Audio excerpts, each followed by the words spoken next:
joining us for Future Proof. This is conversations with leading creatives like yourself, connecting with emerging creatives like John Felix Shaw, who is an experiential designer and filmmaker.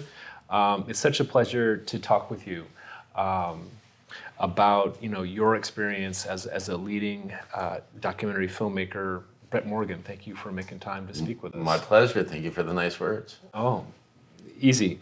I mean, just to kind of kick this off, just reviewing your films, I guess what's really struck me as kind of some common themes, let me know if I'm connecting with something that is intentional for you, is that there are oftentimes these larger-than-life creative personalities. And part of what I see you doing is, in every one of the films, whether it was the sort of, the 3D parallax work, from the kid stays in the picture, in every single film, like you're moving forward a technological solution, not for the purposes of being sci-fi or cute, but because it helps to express like a radical subjectivity, and to create a human space for us to connect with that creative spirit. And I think that at a time when there's so much new technology and there's so many people feeling like, well, this is taking away my humanity, I think you're a really interesting person for us to be able to talk to. Okay, great. Yeah. Should I address that? Sure. Okay, so there's two different avenues, I think, to discuss. The first is the nature of truth and subjectivity in my work, and the second is the use of technological advances in the work. So for the first part, I had no interest in nonfiction. I always loved cinema. I have no memories without cinema. So before I could speak, I loved cinema. As soon as I could speak, I wanted to work in cinema. I didn't know what that meant. It was like the place I liked to be. So I would have been happy working in a movie theater, I think. So I went to school in Santa Monica called Crossroads, and I had a professor from the American Film Institute who was teaching me from 7th to 12th grade on European film studies and Bertolt Brecht and Godard and Bertolucci. And it was a wonderful education, and I was like, I'm gonna go make alternative fiction films. And I went to college, this place called Hampshire College in Amherst, Massachusetts, and I took a course called ethnographic film because it had the word film in it. And I was like, I gotta get some credits in social studies. I'll do ethnographic film. Quite frankly, I could get high and watch films. That seemed that's a win-win. It's good. I could do this right after lunch, perfect timing. And the class was taught by an anthropologist named Leonard Glick. And it was essentially a survey course on nonfiction going from Lumiere all the way to Ross McAway. This was in 1989. And the question that we had was, what is a documentary? Right. So you begin with something as primal as Lumiere, and you end up as something as subjective as Errol Morris. And along the way, you have direct cinema, and you have all these different areas. And in the late 80s, there was still consideration for trying to achieve objectivity in cinema by using wide-angle lenses and providing diagrams to the students as to where the camera was placed in relation to the subject. Right. There was a professor at the School of Visual Anthropology at USC named Timothy Ash, who did an amazing series of films called Gerald Tapacanis, a Balinese seance healer. And the book that accompanied the 5 short films literally had diagrams of where everybody was in relation to the camera in each scene. Wow. This is to achieve a sort of objective truth. Yeah. What I responded to in this course was a short film made in I think 71 called The Newer, about a tribe in Africa. It was a 45-minute asynchronous impressionistic portrait of a tribe. Right. This was at a moment in time when people were really trying to achieve objectivity and trying to use wide angles and present everything as objective truth. This was a purely subjective, immersive sound and look at this tribe. And I argued that I thought that they had achieved a higher truth than any of the quote unquote objective type of documentaries, that I had a much better sense of who these people were. And it was at that moment that I realized that there is a higher truth that can be achieved through manipulation. It's also Robert Flaherty and Nanook of the North. Sure. Okay, so if Robert Flaherty had filmed Nanook of the North and didn't stage anything, Nanook of the North would be staring in the camera for 60 minutes, and maybe that would be a truth. Right. But we wouldn't have any better idea of how his culture hunted. Okay, so instead of just letting the camera run for 5 hours while he's hunting a seal, he staged a seal hunt. Right. And so the cumulative effect is we have an understanding of that culture, even though it was manipulated. It's what Carl Heider refers to as a higher truth. Okay. So that was always my incentive with film. And each of my films asked the question, what is a documentary? And what's interesting is, as we're in this moment of AI right now, and this conversation is coming up yet again, the New York Times has a podcast called The Daily. Yep. Last Sunday, their podcast was on AI in our culture, and they had a 10-minute section on the use of AI in documentary and how dangerous this was. And they were talking about, because documentaries are about truth, and now we're not going to know what's truthful and what's not. And I kind of shat myself, and I'm like, is this the New York Times in 2025 having a conversation about documentary and truth? Like, have we not done, did this end in 1960? Are we fully aware that it's all subjective, it's all manipulative, and there isn't this objective truth? This scene is going to be edited. You're going to cut out some of my dialogue to make my point, and you're not going to put a note up saying there was an edit there. You've just completely manipulated this whole setup. It's all manipulated. It's not a question. The only actual way to be honest in nonfiction is to acknowledge the manipulation. Right. So the beginning of The Kid Stays in the Picture is a card that says there are three sides of the story: your side, my side, and the truth. Memories shared, serve each differently. No one is lying.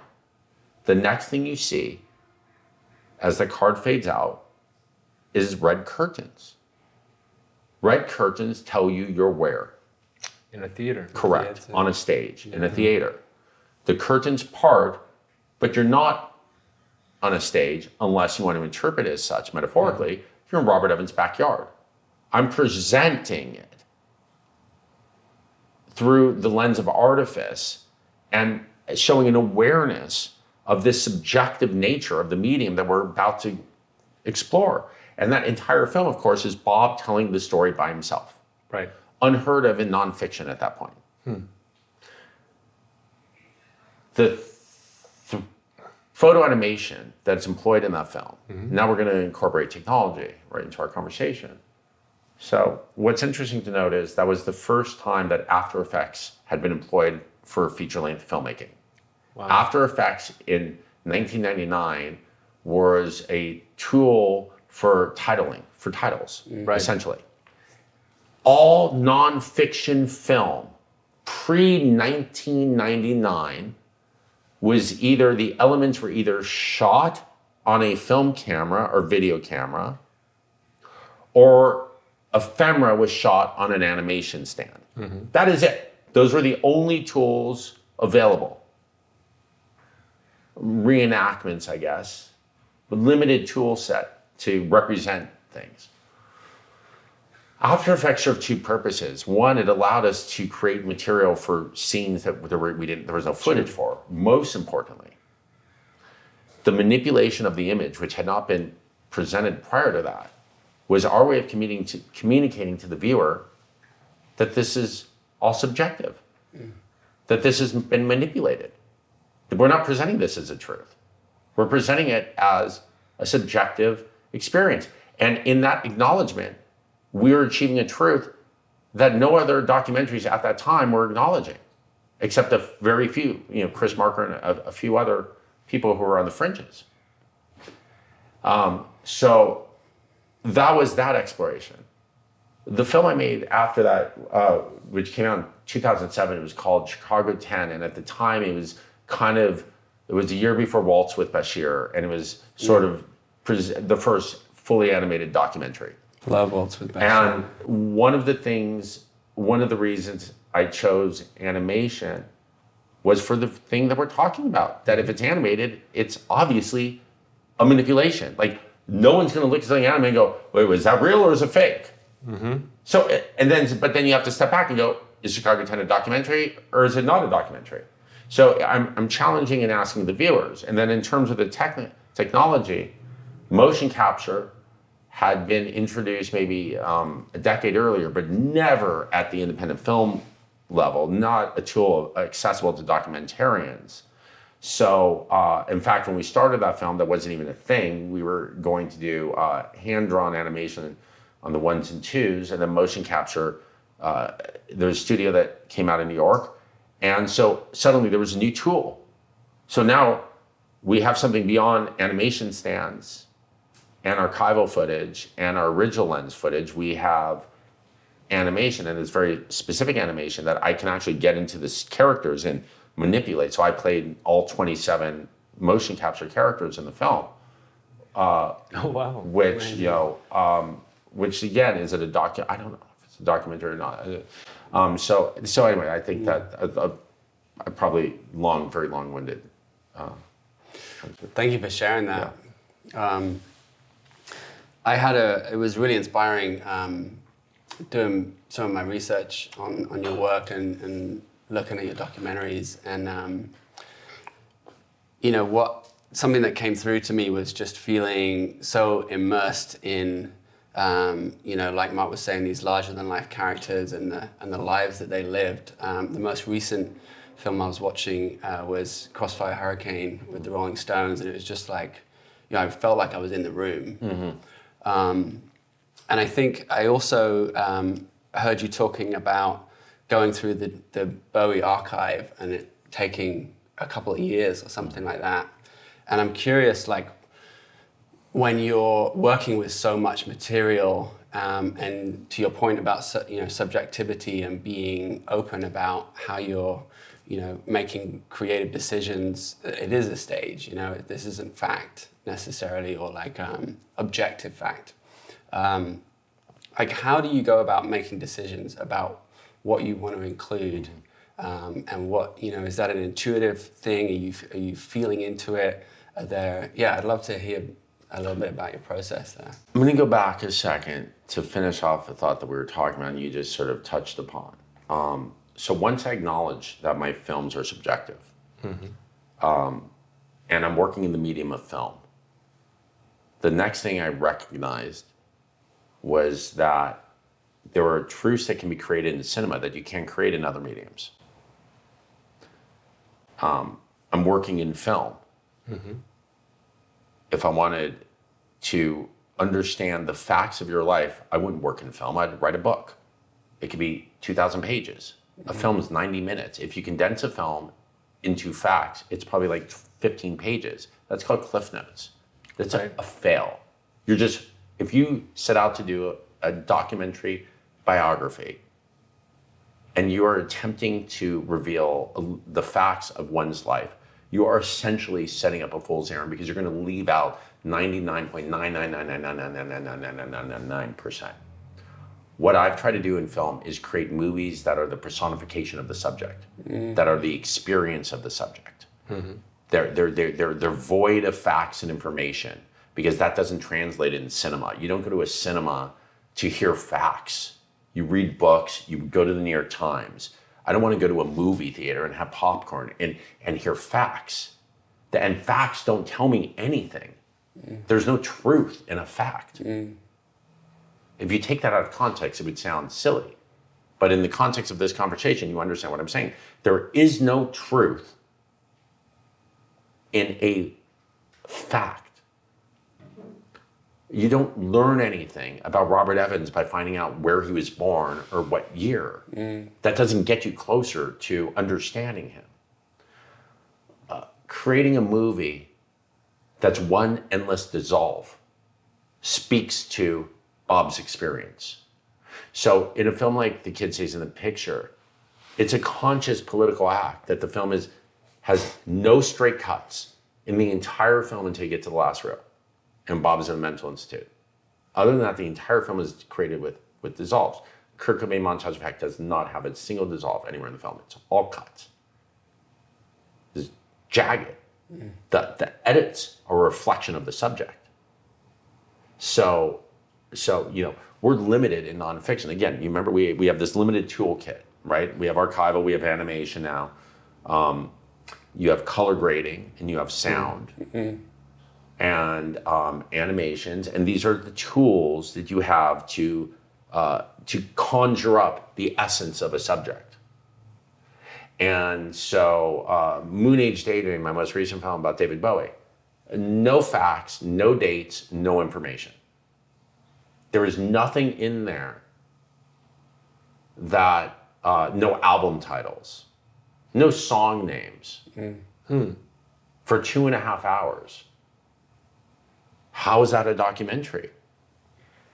By standards of certain people, it wouldn't be a documentary, but I would argue that it was the only way to try to present an idea of David Bowie. Yeah, I loved that movie. I remember walking out of the cinema and feeling kind of dazed, and like I was again like kind of in his experience to an extent, and I think that experiential element of the films I've seen of yours has just been super inspiring. You know, Mark, like Mark said, I'm really interested in experiential design and that space of experiencing something with other people as well, and touching on like what it feels like to feel alive, to really feel alive and to be alive. And I guess to that point, I'm wondering, for me, your films feel more relevant than ever in that sense. And I'm wondering if, I've been referring to my films my entire career as experiential cinema. Yeah. That experiential as a word in our culture was not really a word at the beginning of the century. It was just not a commonly used expression. But it was the only word I could think of to describe the type of cinema that I was trying to achieve.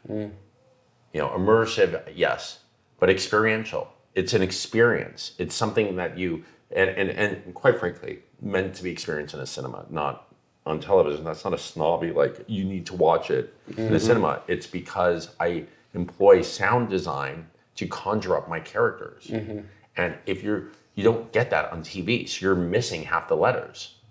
So I get so annoyed when I hear people on social media, if a filmmaker's like, see my movie in a theater, and someone will be like, attack him like, is like, yeah, whatever, I'm always like, no, you don't understand.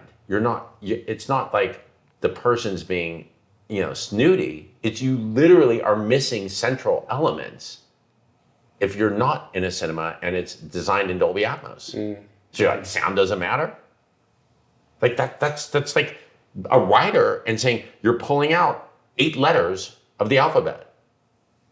Sorry, I don't know I just went off on some weird tangent. No, I love that. I mean, it's really interesting because in some ways, I guess my current art form, if you will, is like about experiential learning.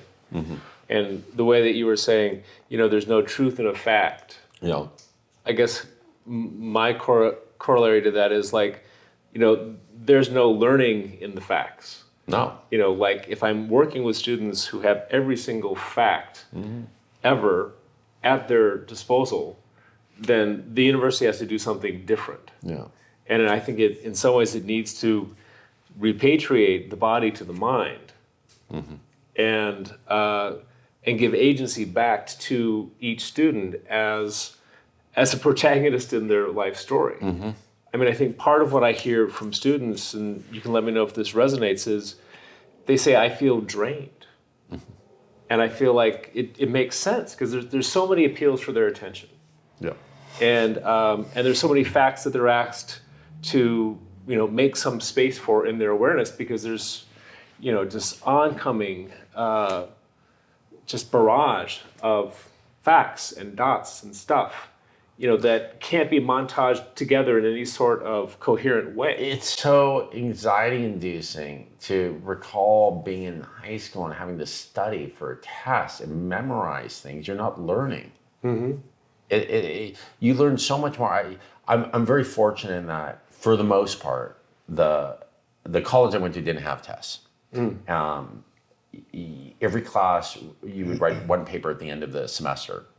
It's such a better way to approach education and learning, because facts aren't going to be helpful in a 20-page essay on Euripides.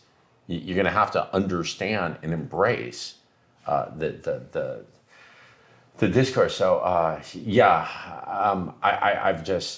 I'm sort of that's again the New York Times, and I understand why I'm not immune to the fact that it would be nice to think that there is an objective news source. That it's a wonderful idea to think that, like, oh, the New York Times, that's the paper on record. And anyway, it speaks to me. I mean, I think part of what I see you reaching for, and I'd be really curious to hear what you would like to share about kind of where you're reaching next. Is I feel like to reclaim that human space. Yeah. Where we get the body and the mind in the same place at the same time, in something that resonates through somebody through the force of sound and energy and sequence, to create that experience of being alive. I mean, where do you go next with that? How do we continue that? I think the easiest way to assess this is that movie attendance is an all-time low and concert attendance is an all-time high. People want a communal, collective, live experience. They're yearning for it because we're so isolated. I mean, I'm guessing because we're so isolated and with our technology and detached. But yeah, everything that I'm operating and working on right now actually is in sort of communal environments. Like, I don't work for streamers. I have no interest in creating content for television. A lot of that has to do with the sound, to be honest. But another aspect of it is trying. It's what I always loved about cinema, is sharing a collective dream. Awesome. Does that resonate for you in terms of 100%? Yeah. I mean, I love cinema, and I also haven't been to the theater a lot in the last couple of years, and I definitely go to see shows. And I think I'm looking for something more than just people playing music and drinking and. It gets boring. When you're watching people play music is boring. I think. Yeah. You're staring at nothing. I actually hate going to concerts. I'll tell you the best concert I ever went to in my life was Roger Waters' Pros and Cons of Hitchhiking tour in 1986, because the entire show was a triptych directed by Nicholas Roeg that was running behind him at the Forum. It was the greatest thing I've ever seen. And it's always blown me away that people go on tour and forget to bring that. Like, why would I want to watch someone? I mean, this is probably really not good for my musician friends. But no, I find it kind of boring. And the sound never sounds as good as it does with my home speakers and my headset on. But so we go so we can be with other people and have a collective experience. Yeah. And so to that point, I think you touched on that's a space that you're interested in and moving into, and I like. To me, the types of films that you're making feel like they're future looking, and I guess I'm wondering if you feel like that is more of the future of cinema and entertainment. Well, I'm moving out of the movie theaters. I'm taking, to me, the whole look. Here's what's crazy to me about movies. right? I love movies. I go to the movies 4 times a week. It's my favorite activity. We have been watching movies the same way since Edison created the black box. It's crazy that we all sit the same direction and look at this. Like, it's insane that nobody has tried to evolve that. So what I'm very interested in right now, and also some of this is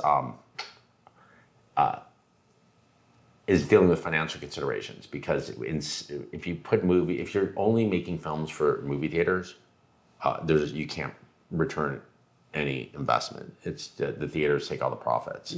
So I can make Moonage Daydream in it, and it grosses $15 million, and the return to the producers is nothing, like nothing, right? So it's not even financially viable for me to operate within that system. So I'm moving out of that system. I'm just creating my own exhibition space, if you will. Cool. I can't say too much more about it. Okay, that sounds exciting. Yeah. That sounds super exciting. Yeah, but I think that there's it's kind of nuts that that Disney tried doing something with Circle Vision and what have you, and obviously there's VR and all this shit, but like think about movies, like until the Sphere, there was almost there was like film, IMAX, Sphere, just like, and even that's just like a hair's throw different than what Edison did. So that part is exciting to me.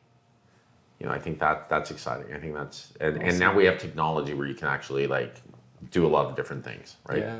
Yeah. Another question that I really wanted to ask you that's perhaps in a slightly different direction, but very much connected, is there's a sense of when I'm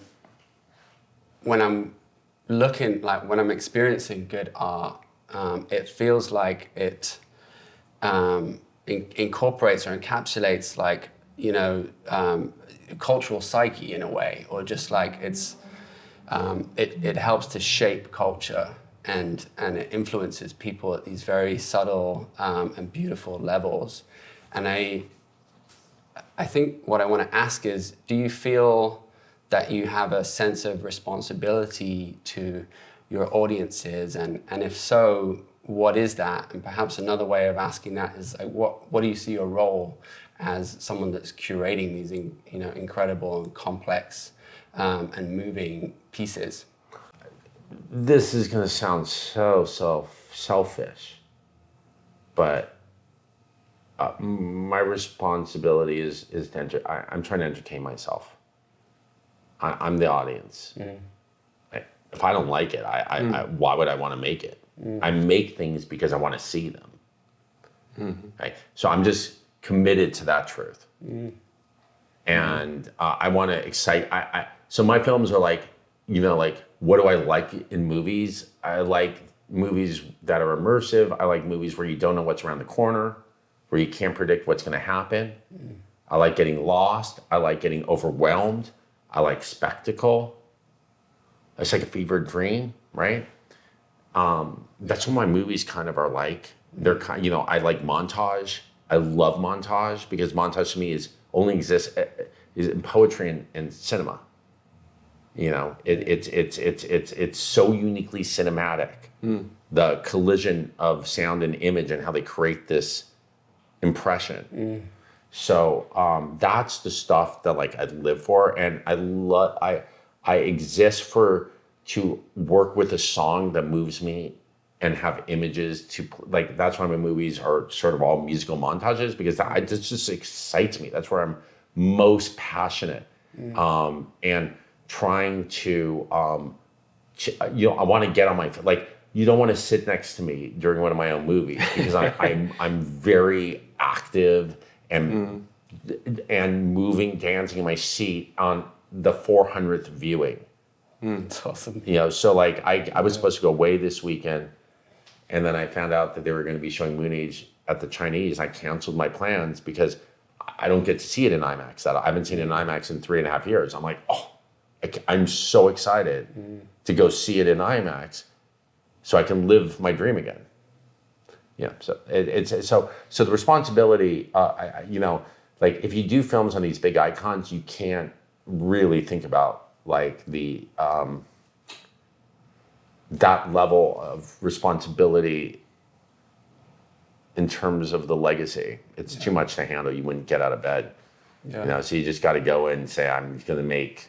Look, here's the other thing. I'm sorry if this disappoints anyone.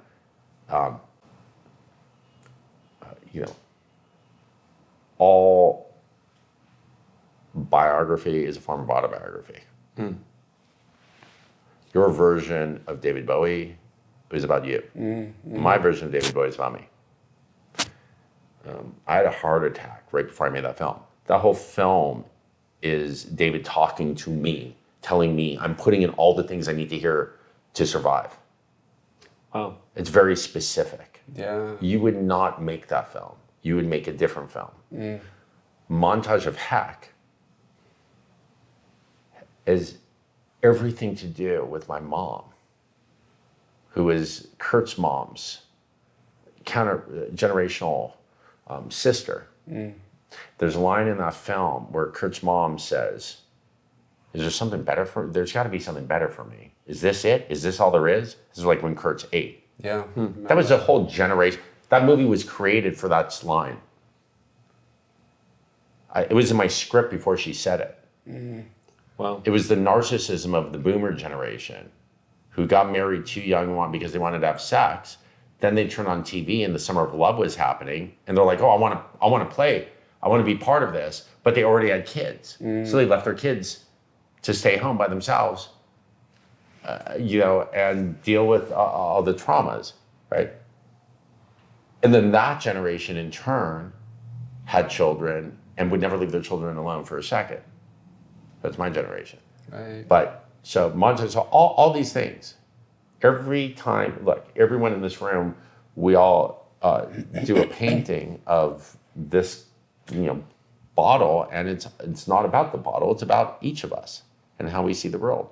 So that's also an important thing to recognize and understand when you're doing these films. It's also liberating because I don't have this response. I'm just trying to discover this truth and see it all comes back to a truth, right? So I'm looking for a truth in this material that resonates with me. Yeah. And so and you're going to do the same, which is why your films are going to be a reflection of you and my films are going to be a reflection of me, which then blows the lid off this idea that there's an objective truth. It's impossible. So it's also, I would say as an artist, and if you're working nonfiction, the moment you understand that all nonfiction is a form of autobiography is the moment that all your work becomes therapy. And you can really understand and learn more about yourself and what is drawing you in and pushing you out. Love that. Yeah. That's really resonant for me because I think that, I feel like so much of education sort of socializes you to be obedient and to follow instructions. And following instructions, if it ever was a job, it's no longer a job, Right. not even for a non-artist. And, in some ways, like the question that you ask is like so earnest and so beautiful. Like, what is the role of the artist in terms of the responsibility to the audience, to the culture? And what I hear you saying, tell me if I'm hearing you right, is, the responsibility is to oneself. That's the only truth that you really have. You can't fake it. Yeah. Bob Dylan connected with the culture not because he was trying to, because what he said and heard happened to resonate with the majority of people that were around at that time. That's the difference between successful artists and artists who aren't successful. Oftentimes, the successful artist is tapping into something. There's the T.S. Eliot quote. He said, "The great poet in writing themselves writes the time." Yeah. If I make a film like Moonage Daydream, I made for myself. It was the highest grossing documentary of the decade. But I made it for myself. And I was honest about it. And I think because I wasn't trying to make it for an audience, it resonated. But I'm gonna hit an age where I'm not gonna be in the zeitgeist. That's inevitable with all artists, right? And you have no control over it. And you know, I'm sure it's about to happen to me because I'm 50, whatever at this point. But which is fine, you know, because I also think that, like, you know, we take up space. That the culture can only handle. You know, I was talking to a friend of mine the other day. You know, I'm 58 or 57. My friend's a really accomplished documentary filmmaker. He's 61, and he's struggling to find his next project. And he's okay financially. He's had a couple of hits. And you know, I said, what do you need to struggle? Why are you struggling? If you have something to say, you'll say it. If not, who cares? We've had our moment. It's not our moment right now. Who cares what we think? You know, we're not even supposed to be here right now. So I definitely have this idea. I'd like to look at someone like Fred Wiseman. I'm like, whoa, that's mind blowing. Like, I can't believe you're making films in '92. I can't even conceive of it because films are so exhausting to make. For me personally, I find them to just be so painful and so difficult and so exhausting. And I think that people like hang on for too long, and it's good to, you know, we have to give up our seats. It's like we have to. This is a problem with the patriarchy. You know, it's like, give it up. Let someone else have a return. To that point a little bit, I think I heard you talking earlier about filmmaking being like a learning process too, you know, and immersing yourself in the lives and archives of these figures, you know, there's a learning process there. And to your last point too about, you know, finding the next project, like what keeps you motivated to keep going and to keep making work? And could you talk a little bit more about that learning process that you're talking about? Well, for me, what makes it interesting is you change the game.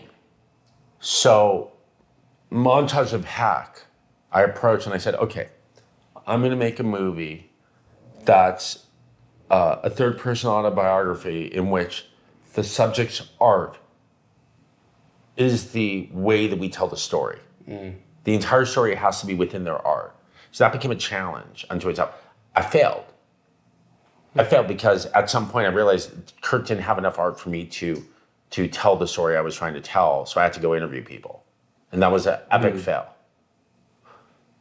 Moonage Daydream, as I said, I set out and said, I'm going to make a film with no facts, no information, no song titles, no album titles. And that was, and it's going to be nonlinear and experiential. That was beyond challenging because the way that I've operated, my process for every movie I'd made up to that point in my life was you read every book on a subject. Once you've read every book on a subject, you then get the audio-visual material, everything in existence, you put it together chronologically, you screen it, and at the conclusion of that, you write the script. Every movie like that. The scripts come out in 2 days max. I don't write while I'm watching. So it's all bottled up. I'm waiting to explode. Like the day after is the best day at work when you come in and you're like, because and you said, how do you pick what to go in? Because 2 years later, what is the stuff that resonates?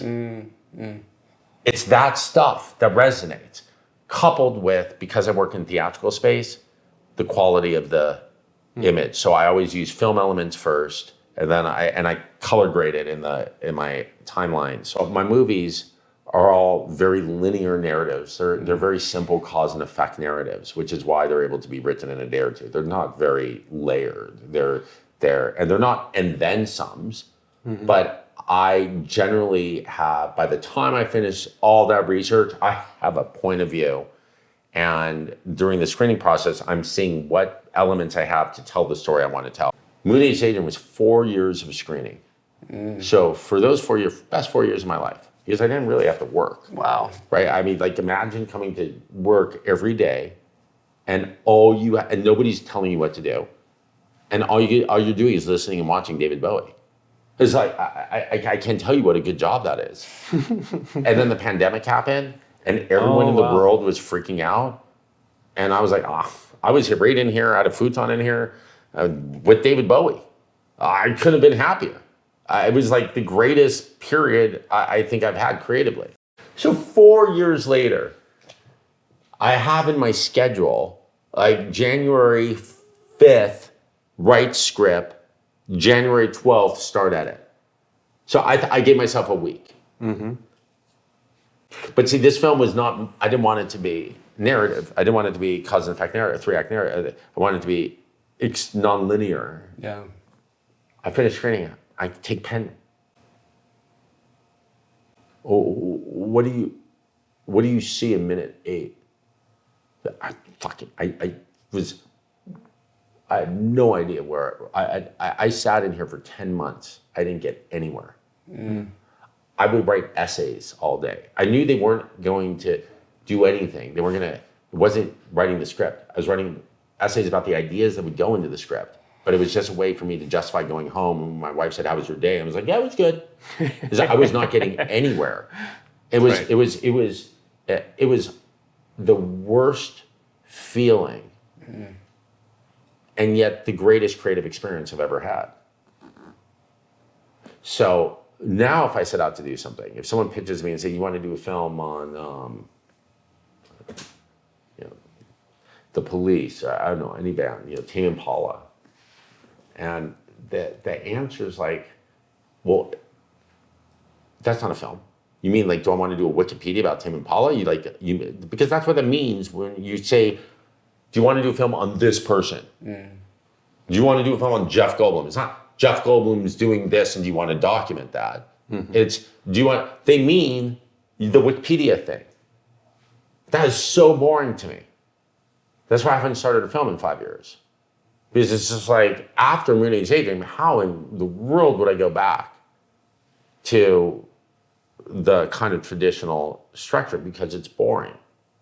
Because you can kind of do it in your sleep. You know what it's going to be before you do it, so why do it? It makes no sense to me. This is so cool. I'm going to say something which is probably really stupid.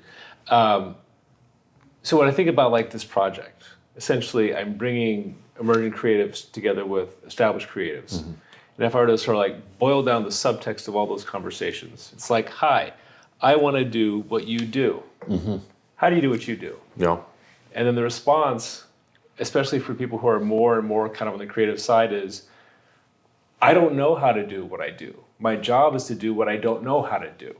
Well, a little bit, yeah. Does that resonate? Well, for me, but not, I don't think for others. I mean, like, I'm coming off a specific place right now where I've rejected virtuosity and I've rejected that sort of control over my work. I'm just not interested. Most artists are trying to refine their work throughout their lives. Most craftspeople are. They're just trying to get better and better. I use these things. Oblique strategies. Do you guys know what these are? No. Show us. So these were a set of ideas or so what? Like, it seems like I placed it there as a prop. This was created by Brian Eno, the music producer. Sure. Yeah. And there were a series of prompts that we use to get out of our headspace, so we don't make the same thing over and over and over again. Okay, so this is gonna seem really silly, but I use these every day on Moonage. So you pick a card up, and here, let's see, this one says, humanize something free of error.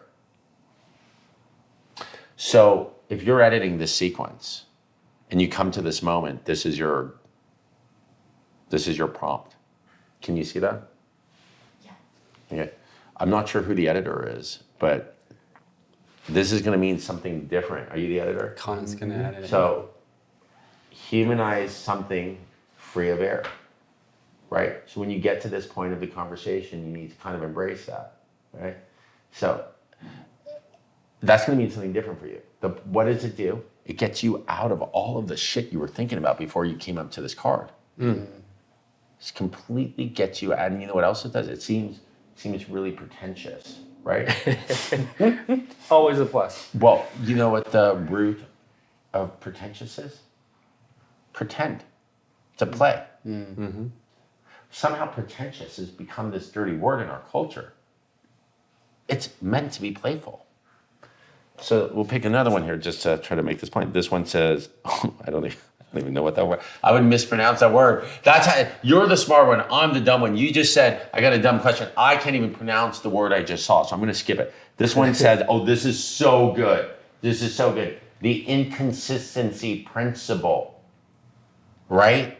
So let's say you're doing Winnie the Pooh, and you come to work and you pick this up, and it says the inconsistency principle.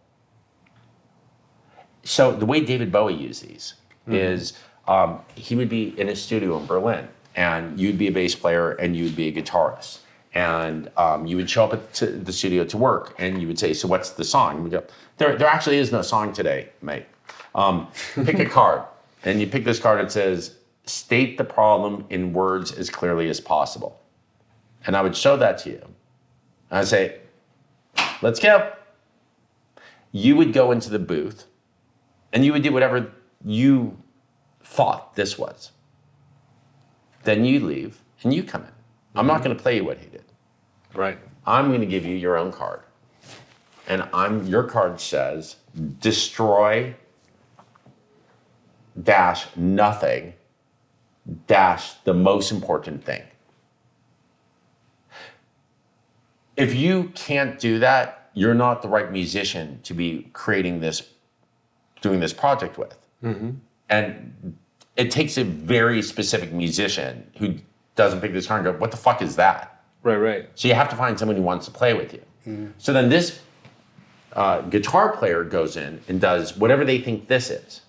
Then at the end of the day, Brian Eno and David Bowie take all these different sounds and they cut them up.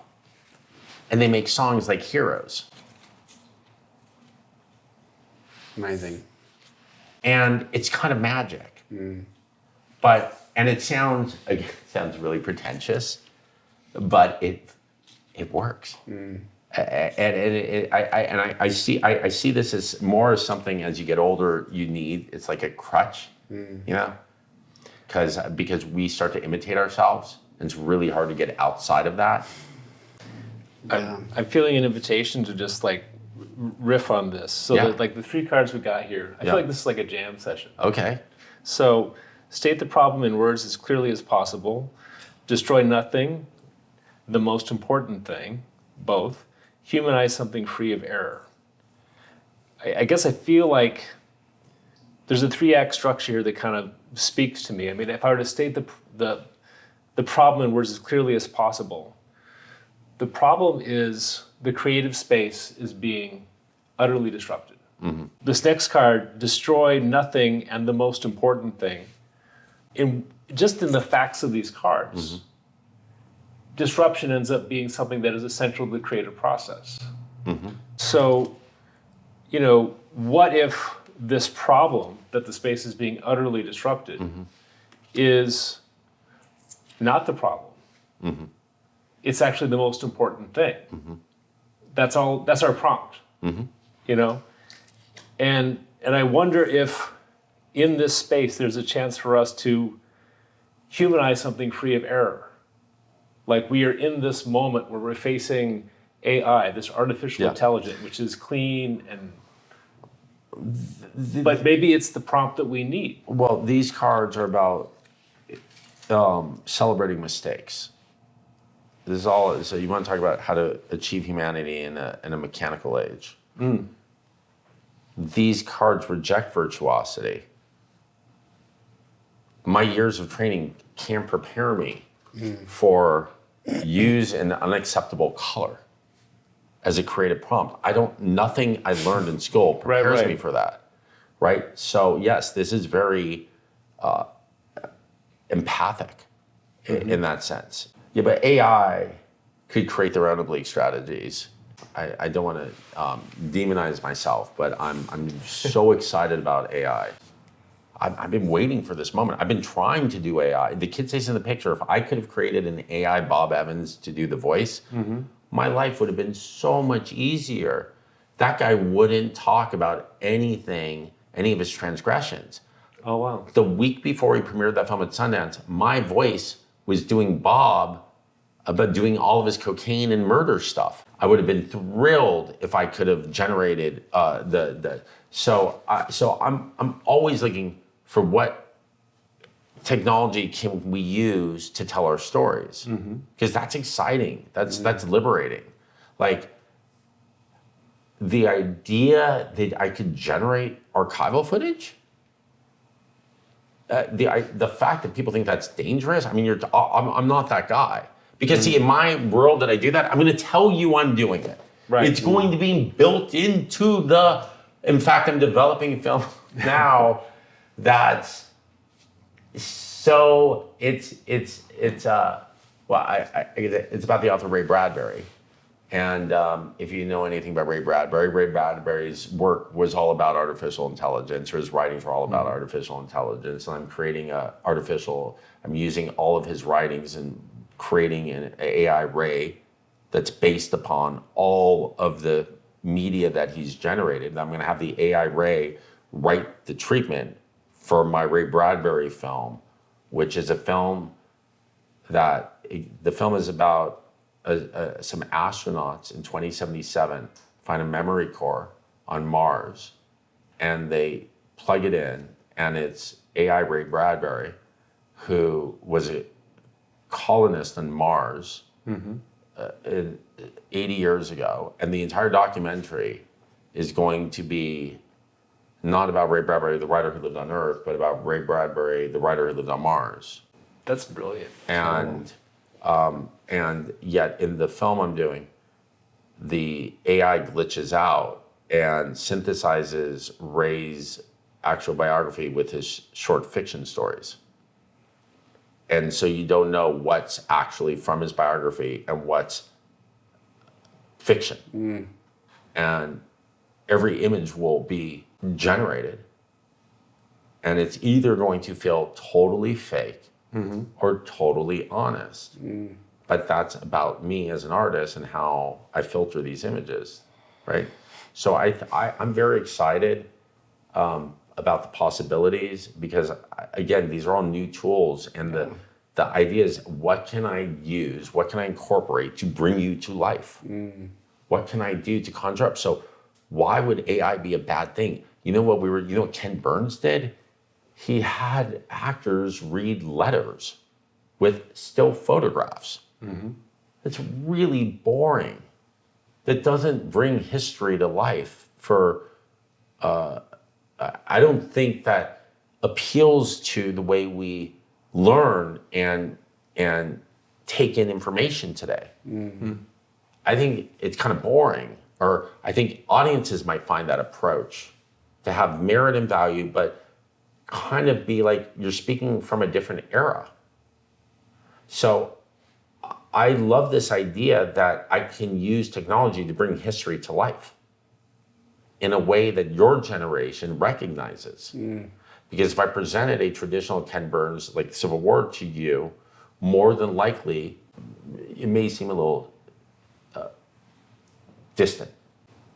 That's fair. Yeah. Any questions that were hot on your list that we didn't get to? I think one question that we had on the list for a lot of these interviews was like, if you could share some words with your younger self starting out in his career, what might you say to him? Well, I'm really happy with the career I had. So I would say, don't listen to any of the fucking noise. Honestly, like just do. It's going to work out. If I was talking about you, just trust yourself.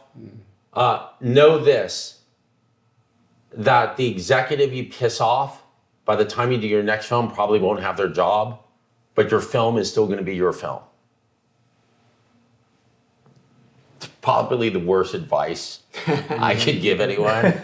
I can feel it though, man. But I've lived my career has kind of been that way, which is like I'm making my films here, and I hope we can, like I don't like compromising because it's hard, right? And it's like my mistakes are my mistakes. What you think is a mistake, I don't think is a mistake. And I'm not really getting paid that much to do this. If, I could go to Wall Street and make money, so I'm not here to make money. So I don't want your notes. Like, do you go to an artist studio and give them like a series of notes? Like, that's weird. Maybe they do. Maybe dealers do that with their artists that they represent. I find like sometimes I ask for notes, but other times I want to make mistakes. That's you want to talk about how you find the human. Yep. Where you find the humanity in the work. It's by not taking notes from all the network executives, because all they're doing is trying to homogenize the work and make it more accessible. I did the show for the Sundance Channel called Nimrod Nation. And on episode 1, I get a series of notes from my executive. And I called her up and I said, Lynn, thank you so much for sending these notes. I think they're really good. I'm not going to do any of them, though. She goes, well, what do you mean? I said, well, Lynn, here's the thing. If I do these notes, it's going to feel like everything else on TV. We're going to get better press if you just let me go off the deep end here and just do whatever I want to do. And she did. And we won a Peabody Award, and LA Times called it one of the best shows of the year, and this and that. Talking about what to say to your younger self, be defiant. I find the culture today to be a little too accommodating. I appreciate a good argument where people know how to argue. They're not yelling, they're not screaming, they're debating. Bob Evans says when everybody gets along, invariably the work comes out underwhelming. Now that's not always true. You look at One Battle After Another, possibly the greatest movie of this decade, and I think everyone had a great time on that set. But I like to disagree. Yeah. I think it's healthy. So yeah, I guess my advice to my younger self is be defiant. I love it. Yeah. Thank you. Oh yeah, thank you. Yeah, This was fun. yeah, likewise, thank you. Thank you Thank you. so much. Do you guys end all of them with a handshake? Is this gonna be in the montage of handshakes? I love that idea.